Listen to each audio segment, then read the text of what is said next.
Welcome to our video. Get ready to savor the rich and velvety goodness of our vegan butternut squash soup. This delightful recipe brings together the earthy sweetness of roasted butternut squash with aromatic herbs and spices to create a comforting and nourishing bowl of soup. Let's dive into the video. Wait! Before starting the vegan meal plan video, I introduce you with alpha-lean, which will help you to lose weight naturally. For more details, click the link in the video description below. Ingredients: 1 medium butternut squash, peeled, seeded, and cubed. 1 onion chopped, 2 cloves garlic minced, 1 carrot chopped, 1 apple peeled, cored, and chopped, 4 cups vegetable broth, 1 teaspoon curry powder, salt and pepper to taste.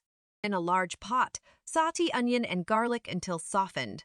Add the butternut squash, carrot, apple, vegetable broth, and curry powder. Simmer for 20-25 minutes or until the squash is tender. Blend the soup until smooth using an immersion blender or regular blender.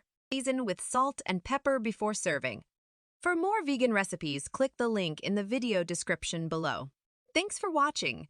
To view more exciting videos like this, please hit the like button, comment us, share with your friend, and don't forget to subscribe to our channel.